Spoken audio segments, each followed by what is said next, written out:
Barrister Saidul হক সুমন ওরফে barrister Suman. তিনি মূলত ফেসবুকের সেলিব্রিটি।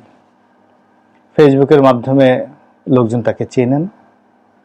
তার কথার ধরন প্রকৃতি অনেক মানুষকে আকর্ষণ করে এবং বাংলাদেশে তিনি যে একটি অনন্য ইতিহাস তৈরি করেছেন সেটি হলো কেবলই মাত্র সামাজিক প্ল্যাটফর্ম ব্যবহার করে তিনি একেবারে সংসদ সদস্য হয়ে গেছেন বিপুল ভোটে এবং প্রতিযোগিতা করে।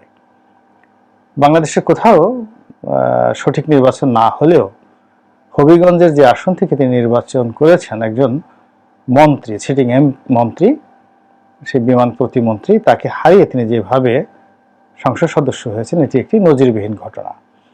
এমন ঘটনা অতীতে ঘটেনি এবং ভবিষ্যতে এরকম ঘটনা ঘটবে এর কোনো নিশ্চয়তা নেই। তো সুমনের অনেক পজিটিভ দিক রয়েছে। খুব ভালো করে কথা বলে, সাহস আছে এবং ব্যতিক্রমধর্মী কিছু কাজ সামাজিক মাধ্যমে তিনি অনেক জনদুর্ভোগের বিষয় দিয়ে তুলে ধরেছেন। তারপর তার বুদ্ধিমত্তা অনেকের চেয়ে বেশি। যেমন এমপি হওয়ার পর খুব অল্প সময়ের মধ্যে 1-2 মাসের মধ্যে তিনি সঙ্গে সঙ্গে এমপি কোটায় গাড়িটি নিয়ে এসেছেন।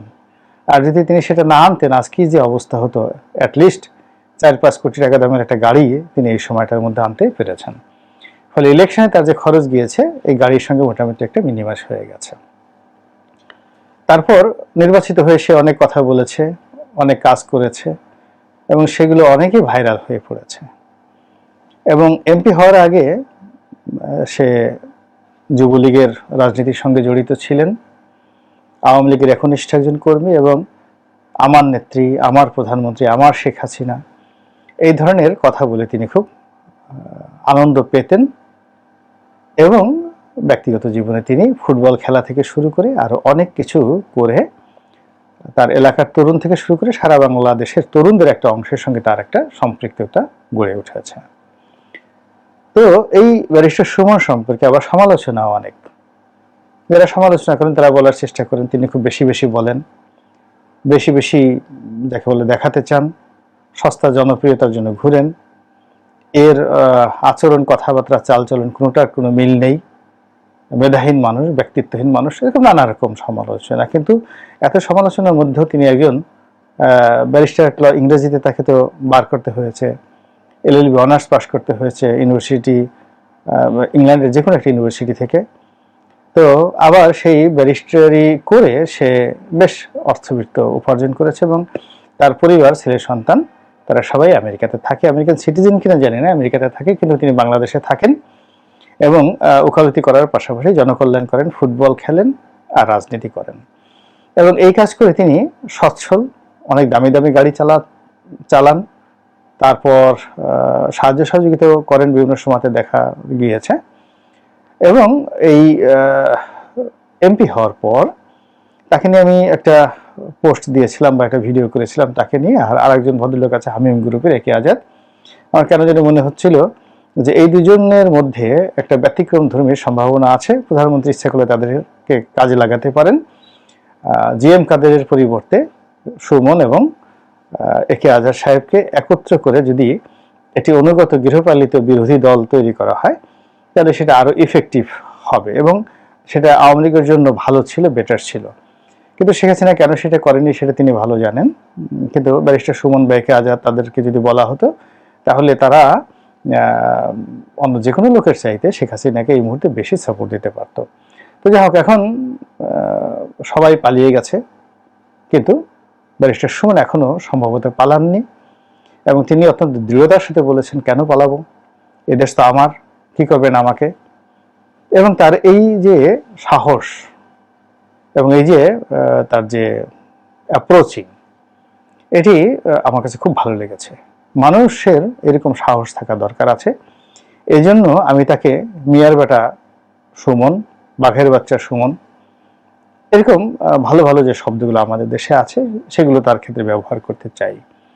এবং আওয়ামী লীগ যদি এই রত্নটিকে, তাদের যে আওয়ামী রত্ন, এই দুঃসময় ব্যবহার করতে পারত প্রধানমন্ত্রী যদি তার রাজনৈতিক সচিব হিসেবে বা দপ্তর, আওয়ামী লীগের দপ্তর সম্পাদক রূপে, প্রচার সম্পাদক রূপে, যেহেতু এই পদগুলো এখন সবাই পালিয়ে আছে, সেক্ষেত্রে ব্যারিস্টার সুমনকে যদি এই দায়িত্ব দেওয়া হতো এবং তিনি যদি আওয়ামী লীগ অফিসের সামনে গিয়ে সামাজিক মাধ্যমে, সেটা রাত 12টায় হোক বা দুপুর 12টায় হোক, তিনি একটা ভিডিও করে তিনি বাংলাদেশে ছড়িয়ে দিতেন, তাহলে আওয়ামী লীগের অনেক লোক গর্ত থেকে বের হয়ে আসতো।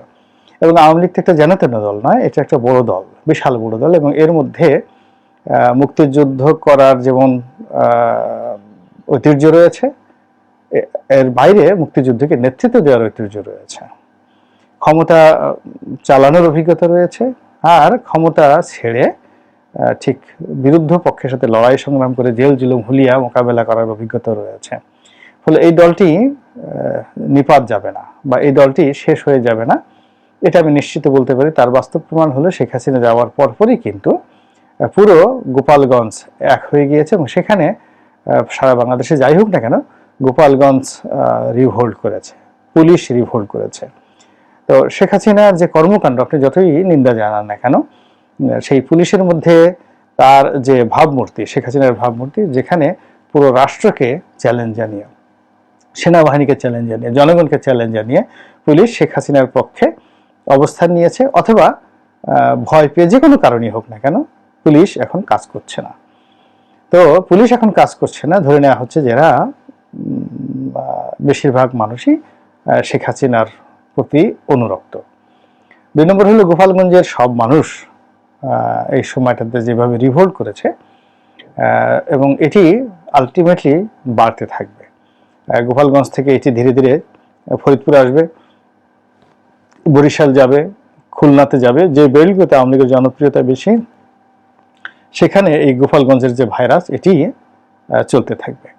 আর এই যে ব্যারিস্টার সুমন এত প্রতিকূল অবস্থার মধ্যে দাঁড়িয়ে আছেন, কথা বলছেন, চলাফেরা করছেন, এবং তার বাড়ি ঘরে এখনো পর্যন্ত কেউ আক্রমণ করেনি।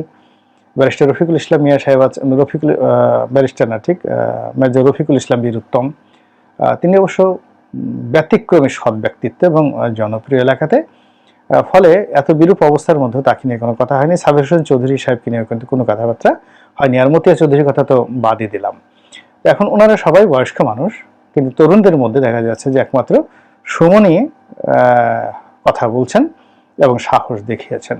তো সেই ক্ষেত্রে একজন রাজনৈতিক কর্মী হিসেবে, রাজনৈতিক বক্তা হিসেবে তার প্রশংসা না করে আমি কিন্তু পারছি না।